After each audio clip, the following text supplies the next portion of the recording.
Dr. Adam, What's up, man? pleasure to have you on the show today. It's a pleasure to be here. Hell yeah. Right on. So tell everybody that's listening and watching who you are, how you got into what you do, what business do you own? Yeah. Just kind of give us a little history on how you got here today. Cool. Yep. So my name is Dr. Adam Black. Yep. I own Tiffin Family Chiropractic with my wife. She is an absolute rock star, too. She has kind of helped keep this thing moving forward just with her gentle touch and love. Yeah. So the name behind Tiffin Family Chiropractic is like we primarily see kids and families because that's it's an area where there's a lot of things that are going on, but it's a population that no one thinks about when it comes to chiropractic. Sure. Because the thought is like kind of limiting when it does come to chiropractic, and when we are moving forward and looking at kids, like it's got to go deeper than just pain. And there's nothing wrong with taking care of people that are in pain, but it's really more of like, dude, I'm here to change people's lives. For sure. And I'll get into that. And can you kind of, I guess, explain how you change people's lives? You know, you told me that you're neurologically focused chiropractor. So what does that mean? And to someone that doesn't really understand what that is. Yeah, absolutely. So what that means is that basically for so long there's been this thought that like chiropractic is all about just cracking backs. But what we've come to find is that we're actually dealing with the overall function of the brain and spinal cord and how the rest of the body then works within that. Sure. Because you live your life through your nervous system, right? So like all your senses, like that's how it's perceived. Sure. So when like and then kind of behind that too is like we have scans that help us identify where this stress is. So that's really what it comes down to is where's this stress accumulated on their nervous system that leads to whatever they may be expressing from like a neurological side of things. Because like I said, your body is run by your nervous system, right? Correct. So it's a big part of regulating your nervous system. Absolutely. You know, I'm sure we'll deep dive into it a little bit more, but you know, depression, anxiety, when your nervous system isn't regulated, those are the symptoms of an unregulated nervous system. So, absolutely. You know, what inspired you to specialize in this type of practice then? Yeah. So, I'll just kind of give you like a little background of like how I actually got into chiropractic, which will then help kind of piece all together. So like I had like low back pain in sports. It was about my sophomore year of high school. I started going to a chiropractor in town and she helped me out a ton. But what I noticed, and it wasn't until I was in chiropractic school, like, dude, I had a lot of social anxiety. 10 years ago, we would not be able to have this conversation.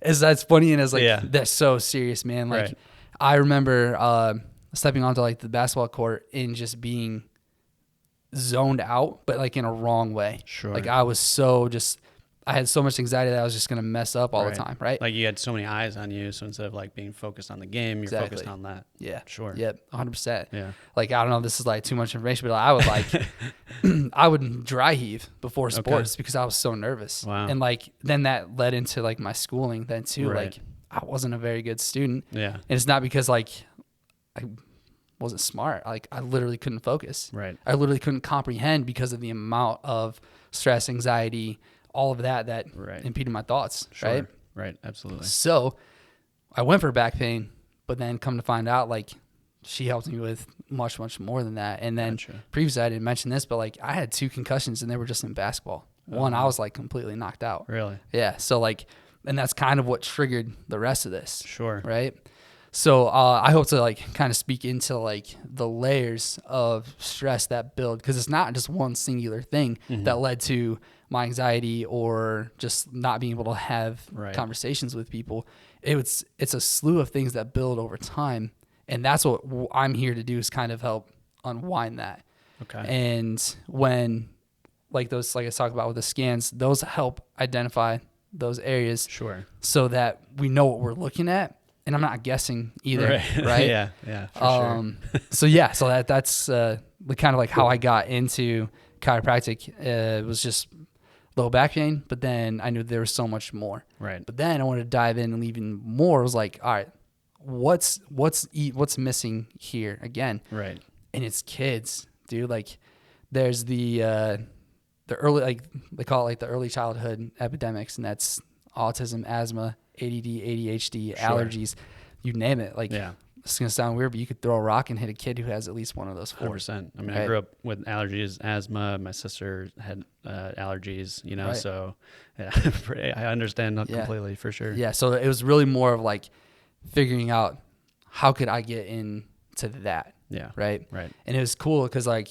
there's like clubs in chiropractic school, and there's just 4 dudes, and like that was our passion. We were not good at organizing. We were not good at anything else, but we knew that there was something more to this, and we opened up, like we started like the Family Wellness Club on campus, and like it was like almost kind of unheard of, like family wellness, like what does that have to do with anything? So like there was a little bit of resistance there, but it was cool because then we started like just speaking like we are right now, right? Just explaining it in open terms and having conversation. 100%. Right. Yep. Sure. So then more people started to like join this club, and I believe it's like one of the flourishing ones on campus right now. And where was your schooling at? Yeah. So I went to Logan Chiropractic School, which is in Chesterfield, Missouri, about a half hour west of St. Louis. Gotcha. Yeah. And was that like 4 years then, or 8? It was 3 1/4. 3 1/4. Okay. 3 1/4. Gotcha. 3 1/3. Yeah. I know it sounds. Did you like speed that up, or is that just like the program? No. So that's the program. Like that's the standard for chiropractic school throughout. Gotcha. But what it is actually 5 years crammed into those 3 1/3. So it was pretty like intensive then. I'm sure. Dude. It was, man. I would say it was like the hardest part of chiropractic school. I was taking 41 credit hours. Oh wow. Yeah, dude. I was there from 7:30 a.m. to 4:30 p.m. every single day. Yeah. Wow. Yep. So that's crazy. Yeah, it was much for a social life then. Well, that's the thing. We just hung out all together. Right. Yeah, like, I guess. That was it. Sure. And then you started your club. So yeah, that makes sense. Yeah. For sure. So yeah, that's that. And I know we've touched on a little bit already, but what would you say the biggest difference from like a neurological focused chiropractor care offers than like a traditional chiropractor care? Yeah. Yep. So it's kind of going like below the surface, right? I'm not necessarily worried, like concerned if like a bone is left or right. I'm really more concerned of like where are we having dysfunction, right?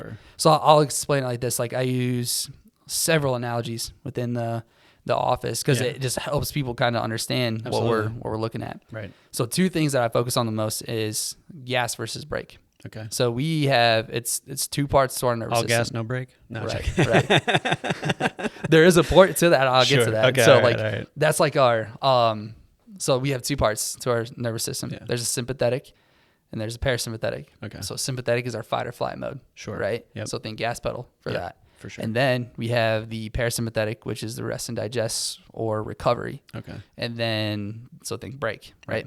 We obviously need both to drive a car, but like you said, all gas, no brake. Yeah. Sometimes I see, man, brake lines cut, it's gas pedal to the middle. Sure. And what that means is that our body is stuck in a state of protection, survival mode. Absolutely. That's it. That is, I mean, you literally just gave me goosebumps because I know what that means with my mental health background. And that is like, you know, if you're stuck in survival mode, I mean, you're scrapping. Yeah. You know, like if your mind is in that mindset, you know, you're not taking into consideration someone else's feelings or, you know, anything really. You're just like, you can't even control your own feelings. Right. Exactly. Right? Yeah. So like that's the thing. And like it looks different for so many people. Like kids that have been labeled with like ADD, ADHD, hyperactivity, sensory processing disorder, like all of that is gas pedal, dude. Sure. They can't slow down. So they have to like search for it somehow. Right. So like they're stimming or they're getting out of their seat in school and they're disrupting.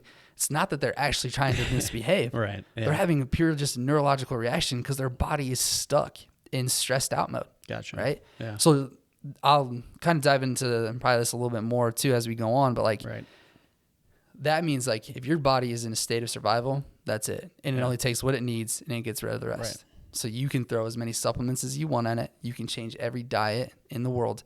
But if we're not looking at the root of it, and I won't say it's wasted time, but we have to get down to the foundation of it so that those even work better. Right. So yeah, it's like a stacking level, right? Like you get to the root, and then it's a process to get you back to not 100%, but again, analogy 100%.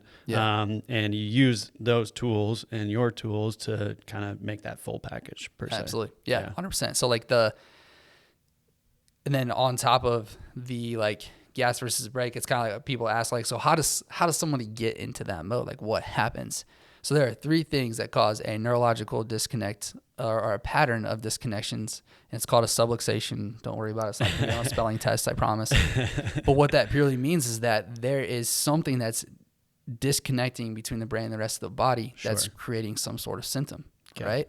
So like the only ways, there's 3 ways that happens, and that's through physical stress, which many people think about when they come to a chiropractor. I slipped and fell, or I was in a car accident. Right. But one that many people don't think about is birth traumas, man. Okay. Like the physical stress that comes from that. Sure. Like that's where we have like C-sections and forceps and vacuum extractions.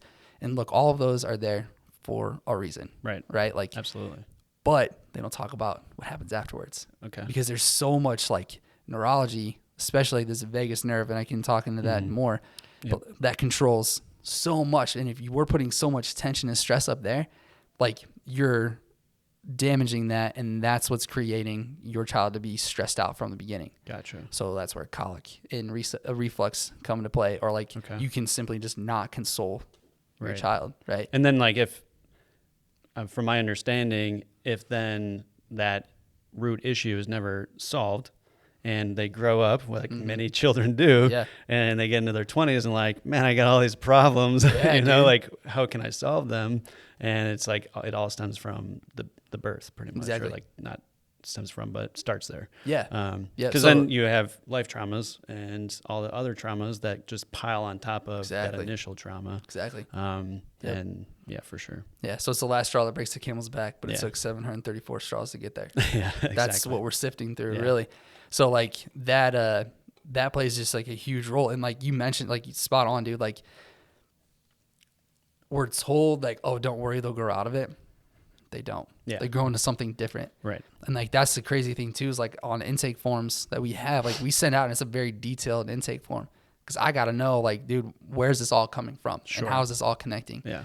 And 9 times out of 10, if I have a 12 to like 14-year-old that's coming to the office, and I look back at like their like infant years, and they're dealing with like depression, anxiety, and social behaviors, 9 times out of 10, they're dealing with colic and reflux and latching issues and feeding issues and digestive issues from an early stage. Sure. Right. So like take us adults in perspective. Like if I have a stomach ache, I'm not very happy. Yeah. Right. Yeah, so cranky. Like it only grows from there. Yeah. So then as we talk to these 12 and 14-year-olds where anxiety and depression is at all-time high. It's crazy. All-time high. Yeah, absolutely. Right. Yep. So that's what we're looking at. It's like, that's the root of it. Yeah. So we kind of have to go backwards to go forwards. And it's funny, like while you're talking to me, I'm thinking of the analogy of like history, right? So you're looking at a person's history, and I'm a believer in, what we do in the future, we can learn from the past. Yeah. And we failed to look back at history and learn from it, and in order to move forward. And that, you're literally combating that by come in, ask you a bunch of questions. You're going to tell me all about it. You're getting the history, so then you can make their future better. Exactly. We need to do that in society, but that's a conversation for another day. Can you let the people know what like the Webster technique is and like how you use that in your practice? Yeah. Cool. So actually there's I want to back up just a little bit. I didn't jumped ahead. Yeah, just a little bit. It's all right. Sorry. It's all good, man. It's all good. Because I mentioned 3 of them. Sure. And so I want to like kind of dive into those other ones, like this physical stress. Yep. But there's also chemical stress. What we putting into our body, like that affects how we perceive stress then too. And then one that many people don't think about, which we've kind of touched on already, is emotional stresses, right? Sure. Like the amount of emotional stress that kids go through that come into the office is like, it's honestly sad. Yeah. It really is. And then like they grow up with that. Yep. And like that's all they know. Yep. Right. So like sort of like separation anxiety and Sure. all this stuff comes into play, Right. because that's all they've known. Yeah. It's all I've known. So like those three things then cause that neurological disconnect. Okay. And Sure. then, so stress that happens early and often will continue that way until something is done about it. Right. So that's like where the whole gas versus brake Yeah. kind of comes into play. I mean, that makes sense. You know, like I worked for Tiffin University, I mean, in the midst of the COVID-19 pandemic, Right. and I was talking to students daily and weekly and just hearing all their past traumas and what they've had to deal with. And then, you know, we have this pandemic and we shut everybody in, and they're sitting with all of these feelings and they don't know what to do with it. And then I come in, I talk to them, and it's just like, oh my goodness, you know, like it really opened my eyes on, you know, like I was very blessed, had a great family, raised well. And I didn't understand that someone could even treat a child or another individual the way that I was being told that people were being treated. I was like, man, got a lot of words for it, but you don't know what you don't know. Right. And then, exactly. then we're put out into the world, and then we start to come across things. And like, that's another thing too. Like, yes, chiropractic is, something that I use to help people, but like, that's just purely the vessel, right? Like, I want to be able to help connect and just, that's the word I'm looking for. Like, it's more than just chiropractic, right? Like, absolutely. It's about helping people in their like darkest times. Right. Really absolutely. what it comes down to. So for sure.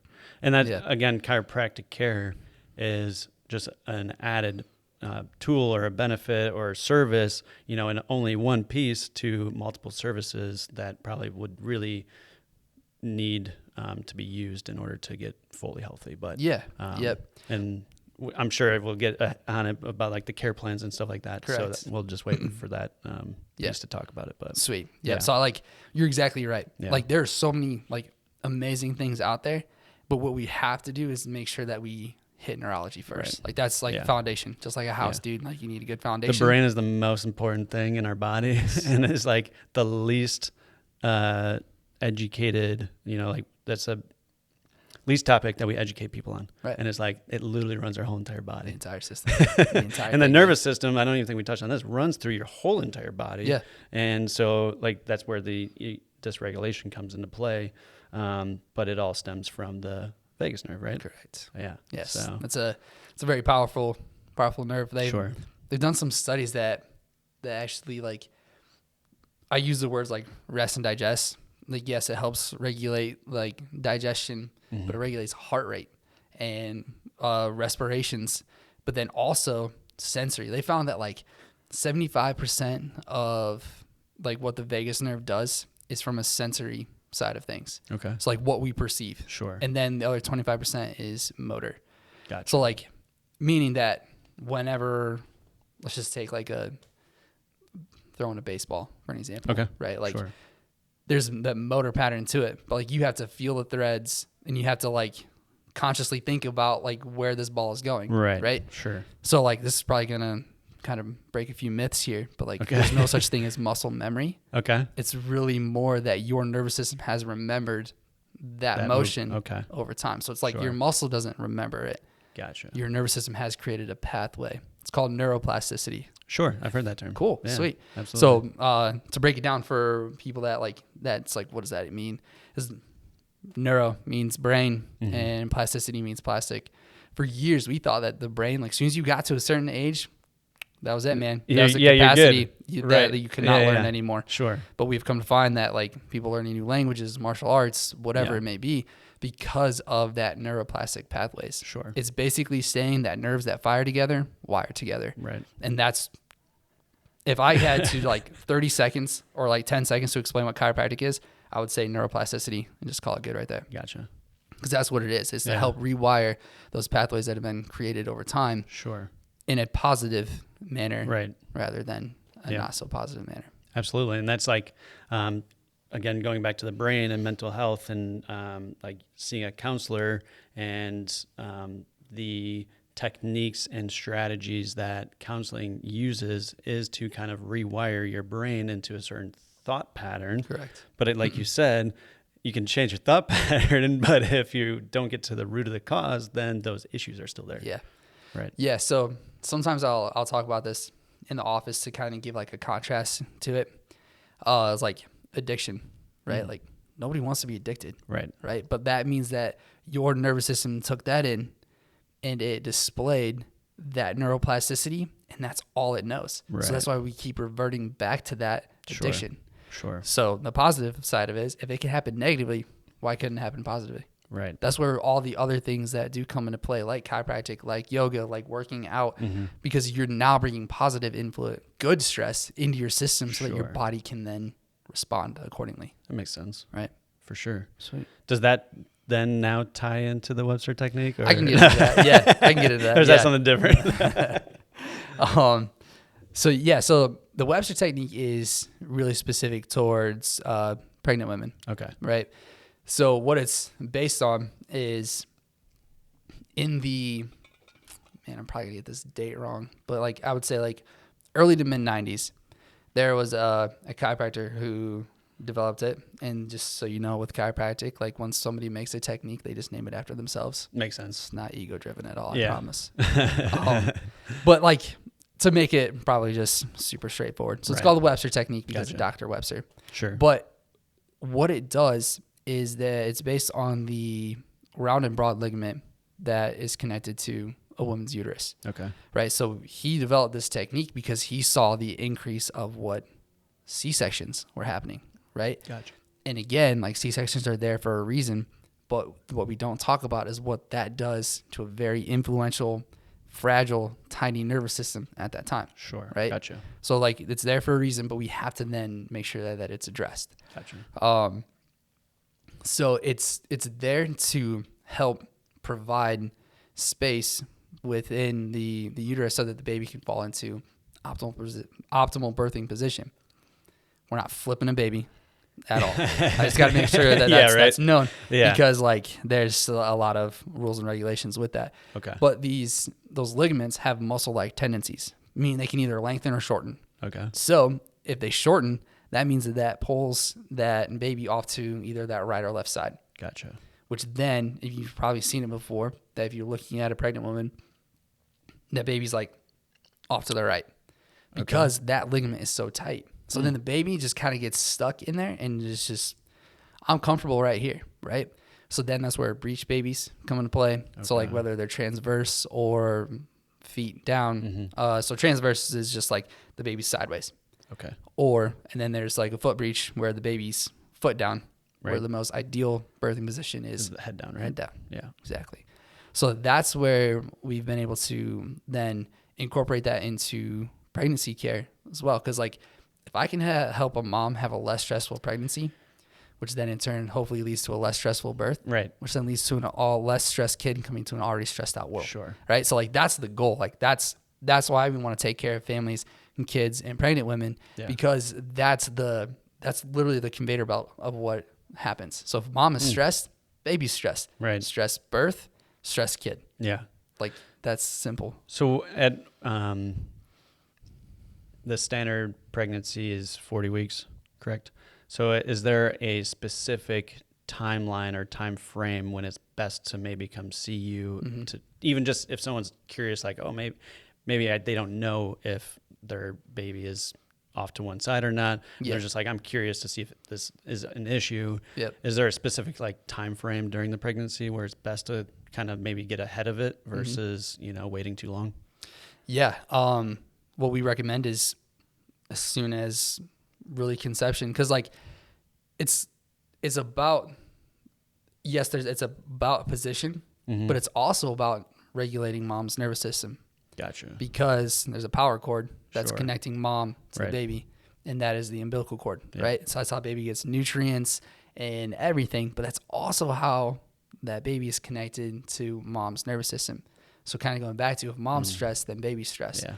So they found that like through studies that like maternal stress, it could be like one of the very first things that baby experiences coming out. Man. Right? So like it's weird to say that, but like that's the most intimately connected they'll ever be. Right. That's just the truth. Yeah. Right. So like if mom has a stressful job or is going through a stressful marriage, or there was a death in the family. I've even had people come in and tell me that they were in car accidents at 35 weeks, had to rush off to the hospital, and then like emergency birth, C-section from there, right? Yeah. Like it's an awful lot of stress, man. Yeah. So like that's where that then builds to then the birth and labor and delivery to see where that's stressful. It's cool. They did a study, and they found it was a Canadian study, and they took 100 kids or 100 babies that were around the same time frame. So they averaged about 38 and a half weeks. So like from babies that had like the most stressful birth in the world to babies that had the most perfect birth in the entire world. They found that 99 out of 100 had some sort of subluxation in their system. Really? Right. Just like from the very beginning of life. I mean, it makes sense. Like my wife's pregnant right now. Mm-hmm. And you talking, I'm holding back my emotions right now. Because you're explaining, kind of our situation, and she's coming to see you soon. So that's hopefully will help. But, I guess you don't really understand it until you have a child of your own. Correct. And so, I'm going to move on because I'm definitely going to cry.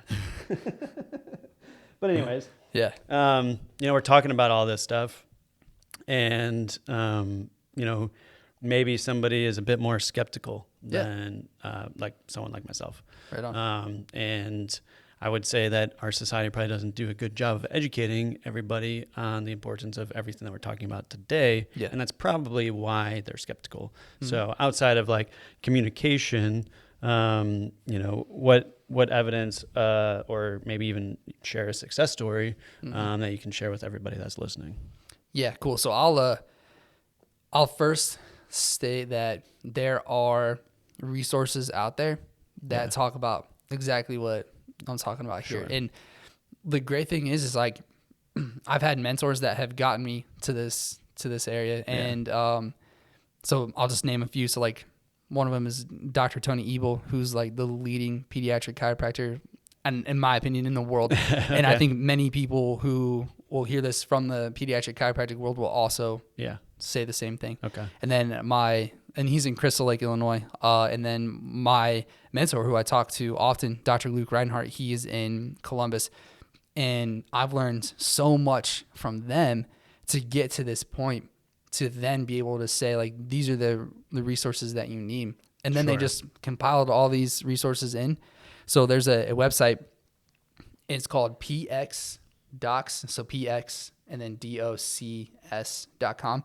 It has articles. It has then like reviewed articles, but then also has stories of hope too, to then put together all the things that we just talked about, but then bring it to like another level. Sure. Where someone's like, man, my kid's dealing with this, and they like literally type it in the search bar, dude, it pops up. Really? And then it connects it right back to nervous system regulation. Right. Where's this coming from? Yeah. And then we go right into it. I think to expand on that, one of the most important things that I learned in higher education was research and the importance of compiling, these documents. Yeah. And then that's super awesome that they can just go to like one place and all that information is there instead of having to find it on your own. Right. Exactly.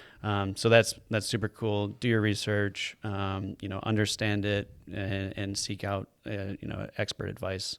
If you're really interested in this. Absolutely. Type of practice. And then like my favorite part of that is like, yes, research is great, but then dude, when I get to see it before my own very eyes. I know. I hear the stories every single week in BNI from Amy, it's crazy. Dude, but it is. Yeah. It is, because once you give the body the potential, let me back up a little bit. Sure. Basically, once you give the body the chance to heal, it will. Yeah. One of my favorite quotes is from like Jurassic Park. And I think it's like Ian Malcolm, and he says, "Oh no, nature finds a way." Mm-hmm. And that's exactly the same thing here. Sure. Like nature doesn't need any help, it just needs no interference. And that's where my job comes into play. Like that's the other thing too. Like I'm purely just some middleman in all this. Right. Dude, like I'm not healing anybody. Sure. They have this innate intelligence that's inside of them that allows them to heal. Right. So like you cut your hand, it bleeds, it stops bleeding, you never once told your hand to heal. Right. Same reason why your heart beats while you sleep. Same reason why your lungs inhale, exhale. Like there are trillions of processes that are going on right now, and we're only aware of like 50 of them. So there are 13 trillion bits of information that's coming into us like here right now. Yeah. And we're only aware of 50 of them. So that means like the other 13 is just kind of on autopilot and we have no idea. Right. But that's how important that we perceive our stress or our life through our nervous system. You know, our reality, our surroundings, our environment. You know, going back to counseling and mental health, being present in what you're doing. Yeah, dude. Is a super, super important thing to regulating your nervous system. Yep. And that makes sense because we're getting in all this information, and that, you know, correlates to social media, you know, phone use, all these things. And we're constantly feeding so much information to our brain, and we're already, as you just said, taking in too much information. So much, right? You know, so it's like then we're overloading our system, and it is just a domino effect from there, pretty much. Yep. But exactly. So like another analogy that I use often is that you ever blown a fuse in your house? Not in my current house, but in my parents' house, yes. Yes, right. So you plug in one too many things and one too many outlets and you blow a fuse, right? Yep. Dude, our body acts the exact same way. Sure. So think of it this way, like our brain is the fuse box to our body. Yeah. The spinal cord and nerves are like all the wires. Like that's all the various outlets. And then those outlets are either muscle, tissue, organ, gland, cell, you name it. Like you said, you're covered in head to toe from nerves, and there's not one that's not important. Gotcha. Right? Yeah. So what happens is when we get overloaded with stress, our body will blow a fuse, and it looks different for each and every person. Right. So that's where we start to see, like, that's exactly what those scans help me do. Like, I kind of mentioned it, like they help me so like I'm not guessing. Right. So it's like me walking down in your basement and finding a fuse box. Oh, great, power's out in the kitchen. And you're just like, bat, bat, bat, bat. Exactly. Right. So like making sure that it's labeled, that's the one I'm going to be working with. Right. But if not, then I'm just flipping switches for the heck of it, man, wasting time and energy in places that don't need it. Yeah. Right. So like that's the other misconception with chiropractic is that like we're going to get everything adjusted from head to toe, and then we're going to let you walk out there. Yeah. You know how much input your body just took? So much, man. That's like me telling you to go to the gym, lift 500 pounds. You might actually be able to do that. But most people, they're going to hate me the next day. Right. Because they put so much input into their system that their body couldn't even adapt. Right. So that's the thing. Like an overwhelmed system is an unadaptable system. So we have to take the right measures to make sure that we're looking at the correct areas that need adjusted, and not just, well, I think it's this side, and just do it. Right. Now there's a clinical side to it. Yeah. I got to keep in mind, but those scans just help confirm what I'm already seeing on the table. Right. So I know where we're working. I'm not overloading somebody's system. Or that if their system's underwhelmed, we need to get things moving forward. Mm-hmm. Right. So that's the biggest thing when it comes to like the skeptics and like they want to know like hardcore data. Dude, I get it in my office when you come in. Yeah. Cause like there's three neurosensory scans that we do. There's heart rate variability that lets me know whether you fall into fight or flight or rest and digest. Sure. And then there's the thermal scan that will roll up your back and it'll detect thousands of temperatures, getting a bunch of readings, and then collecting data from there that lets us know where there's an irritation within your nervous system. So the blown fuse. Sure. Right. And then the third one is an EMG. It's probably one of my favorites because it lets me know how sensitive someone's nervous system is. Okay. So let's take a hypersensitive kid, for example, who can't stand loud noises, who has to like have something in their like peripherals at all time, because if not, then they get overwhelmed with the amount of space. Sensory overload. Right. Exactly. So like I've had kids come in here with like, on their energy index is like 300, 500, 700, and it's a score out of 100. So that means they're using 3 to 5 to 7 times the amount of energy they need to just sit still. So no wonder they can't sit still in school. No wonder they can't focus. Yeah. Because they have so much input that's already coming in with them just sitting still. Right. Right. So like that's where when with chiropractic is to help identify, basically lay out a blueprint. So I know where I'm going to help bring that, kind of hone that in. Yeah. So that a kid can actually focus in school, because once you go down this like basically rabbit hole of, well, I can't focus. Oh, you have ADHD. You can't. And then they put you on medication, and then Right. Or they then you're labeled not smart. Or that too, right? Right. And you're not good enough, or you'll you never tell amount yourself to that. anything, and then exactly. It's exactly what I did. Yeah. It's exactly what I did. Sure. I had teachers that were telling me or telling my parents I don't know if he's gonna make it through his OATs, and that's I don't know however many years ago now. Sure. But that's what the standardized testing that you had to do. Yeah. And they were so concerned that I wasn't gonna pass that. Yeah. Right. Because I couldn't focus. Yeah. I couldn't comprehend the information coming in because of what led to this very time. Right. Gotcha. And I kind of talked about a little bit of the story of with social anxieties and that that is what was going on. So it's not that they weren't smart. It's just their body was overloaded with so much input. Yeah. So to kind of give a little story of one of the kids, they come in and he scores a 500, which is relatively high. So 5 times the amount of 100. energy, Yeah. right? That's pretty high. Yeah. So we started him on a pretty rigorous schedule or care plan, which we'll talk about, to lead him down this to make sure that we're providing the amount of input and frequency to allow his body to adapt. It's trying to go to the gym 1 time a month. Dude, you're not going to get results, right? Right. Same thing here. Yeah. So then we went through his care plan, and then he had his iReady math or iReady reading. So from January when he took it to then in May when he took it, he jumped up 90 points. Nice. 90 points in both of them. So he's not dumb. Right. It was the fact that his body was so overwhelmed with input that he couldn't focus. Sure. So now his ability to focus and his grades are far better than it was. That's crazy. Right. So that's the stuff that we get to see with that. And then there's so many stories, man. I had a 3-year-old who would never wear shoes. Be 30 degrees outside and she would not put on her shoes. Wow. Because of how it felt on her feet. Yeah. Right. Now she's wearing jeans and socks and putting on her own shoes, picking them out because it doesn't provide so much input anymore. That makes sense. Yeah. 100%. So, and then I got a 7-year-old who dealt with anger and self-doubt at 7 years old, man. There's no reason that a 7-year-old should feel that way. Right. But he immediately thought that no one liked him. He had no friends. And then now he's with Carrie and what we've seen, now he's the class helper and everybody loves him. I do. We're best friends in the office. We talk about Star Wars and everything, but it wasn't always like that. Yeah. And now it is. And that's what I mean by changing people's lives. Right. And again, I hear it every single week. Recently became pretty close, and the stories that you tell me, I 100% believe in it. I 100% see it, and I 100% know that you're going to change way many more lives. So, with that, since we were talking about some of these individuals, how do you tailor the care plans towards the individual outside of the scans and everything like that? What does that care plan look like? Yeah. So, when you first come into our office, we sit down and have a detailed history, and then we do scans.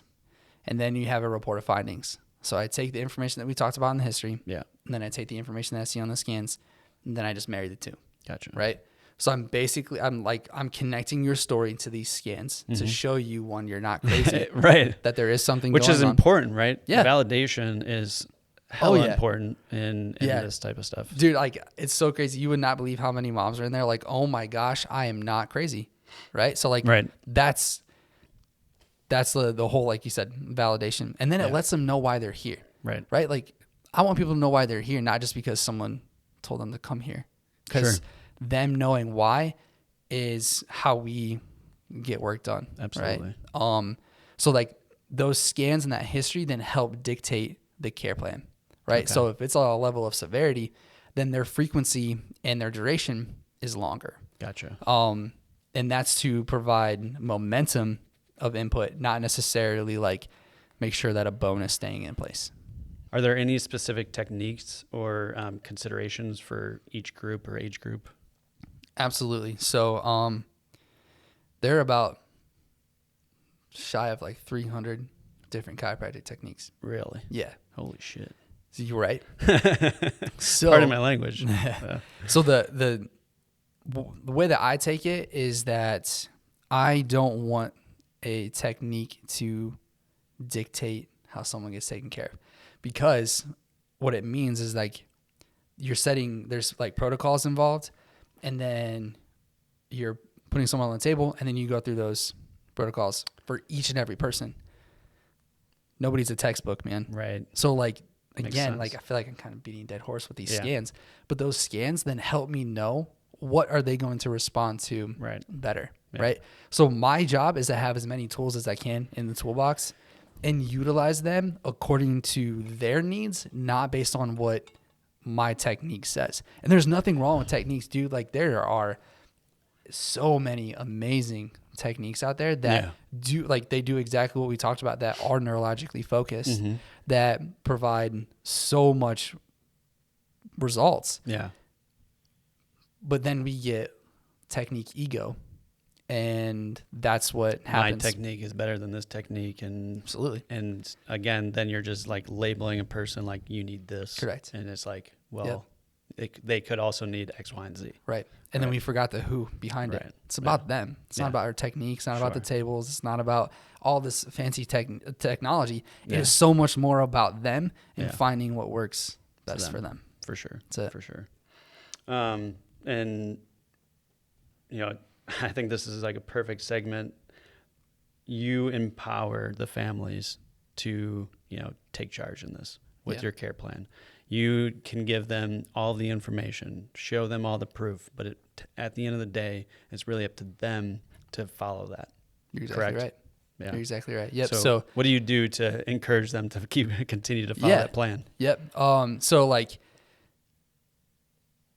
So first, I'll just kind of like explain that, like, with our empowering, with our empowering here at the office, like, it's everybody involved, dude. Yeah. Like, our staff is not chiropractic assistants, and this may seem like a play on words, but they're care advocates. They're literally advocating for care, somebody's care. Right. Like, there's some times where a mom comes in here and she's having a horrible day. Yeah. Right? Yep. So our team is so with it that they know that, and they go and they talk to them, and they get more out of it. Right. And then we hand them a $5 card to go get a coffee, right? Like, that's what it is, because it's building a community connection. Yeah. Like, that's what it's so much more about. And that's where that empowering comes into, is like, dude, we just care. I know that sounds so like simple, cliche, but I'm sorry we said two different things, but it can sound cliche. Yeah. Right. Yeah. But it is like important in what you do. And in general, I think we had this conversation the other day, like REconnect as well has the exact same thing. Like, we're here to reconnect the community because we understand that, I mean, life's, you know, stressful, and that you have 10,000 things that you have to handle every single day. And if I can just make one video that, you know, puts a smile on somebody's face, to me, we're doing something. So just like the little things count. So that's it, man. Yeah. That's it. And like, nobody's meant to do this alone. 100%. Right? Yeah.